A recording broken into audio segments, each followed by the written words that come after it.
আমরা কি জানি কয়েকটা মাত্র উপকরণ দিয়েই একদম জন্মাষ্টমী স্পেশাল আর গোপুসোনার সবথেকে প্রিয় ভোগটা আমরা বাড়িতেই তৈরি করে নিতে পারবো। হ্যাঁ হ্যাঁ, তাও আবার খুব অল্প সময়ে। আমরা কিন্তু খুব অল্প সময়ে, একেবারে 5 মিনিটেরও কম সময়ে আমরা সবথেকে প্রিয় গোপুসোনার যে প্রসাদ বা ভোগ, সেটা কিন্তু আমরা তৈরি করে নিতে পারবো। এটা কিন্তু আমরা অনেকেই জানি না। আমরা কি জানি একটুখানি দুধ, একটুখানি তালের মাড়ি, একটুখানি নারকেল দিয়েই কিন্তু মিনিট 5-এর মধ্যে ঝট করে তৈরি হয়ে যাবে এই তালের রেসিপিটা। সেটা কি? সেটা হচ্ছে তালের ক্ষীর, যেটা জন্মাষ্টমীতে আমরা দিয়েই থাকি। তো তালের ক্ষীর বানানোর জন্য অনেকেই কিন্তু আমরা জানি না যে কি কি লাগে। কিছুই লাগে না, খুব অল্প উপকরণ, যেটা আমাদের সকলের বাড়িতেই থাকে। সেইটা হচ্ছে একটুখানি দুধ নিতে হবে। দুধটাকে তুমি যে পরিমাণ দুধটা নেবে সেই পরিমাণ দুধটাকে একেবারে ফুটিয়ে তার হাফ করে নিতে হবে। আমি এখানে 250 দুধ নিয়েছি, সেটাকে ফুটিয়ে আমি 100 গ্রাম করে একটা অন্য পাত্রে ঢেলে রেখে দিয়েছি।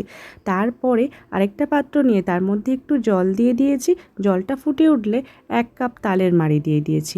আমি কিন্তু এখানে খুব অল্প পরিমাণে তালের পায়েস বানাবো বা ক্ষীর বানাবো, তাই খুব অল্প পরিমাণে আমি তালের মাড়ি নিয়ে নিয়েছি। তোমরা নিজেদের প্রয়োজন মতো তালের ক্ষীরের উপকরণগুলো বাড়িয়ে বা কমিয়ে নেবে। এরপরে আমি কিছুটা পরিমাণ চিনি দিয়ে নিয়েছি।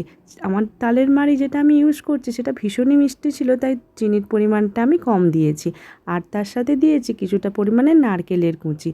আমরা কিন্তু অনেকেই জানি না, মাত্র এই 3টে উপকরণ দিয়ে 2 মিনিটের মধ্যে থেকে 2 থেকে 5 মিনিটের মধ্যে আমাদের তালের ক্ষীর একদম রেডি হয়ে যাবে। কিভাবে হয়ে যাবে চলো দেখে নিই।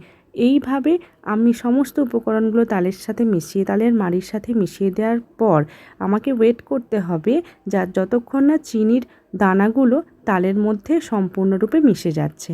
তার জন্য আমাদেরকে আঁচটা অল্প করে দিতে হবে, আর সবসময় একটা খুন্তি বা চামচের সাহায্যে নাড়া দিতে হবে।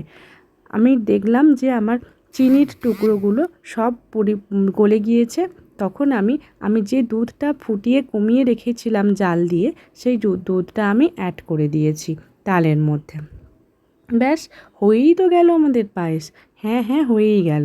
এবার শুধু ওয়েট করো। আর তালটা যতক্ষণ না দুধের সাথে মিশে গিয়ে ঘন হয়ে যাচ্ছে ততক্ষণ পর্যন্ত বসে থাকো।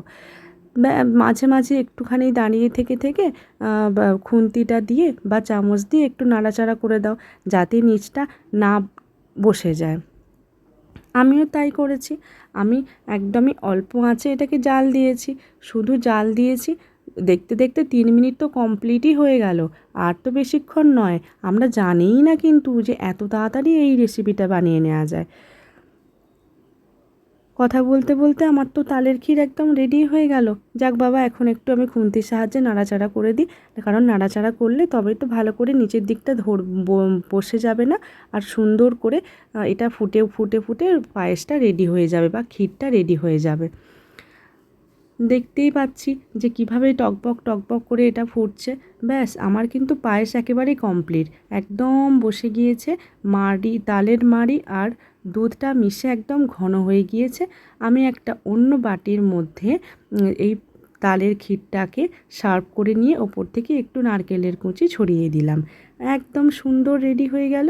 এরপরে এটা আমি ঠাকুর ঘরে নিয়ে গিয়ে ঠাকুরের সামনে রেখে ঠাকুরের উদ্দেশ্যে ভোগটা আমি নিবেদন করব। চলো, তোমরাও কিন্তু জন্মাষ্টমীতে এটা বানিয়ে দেখো।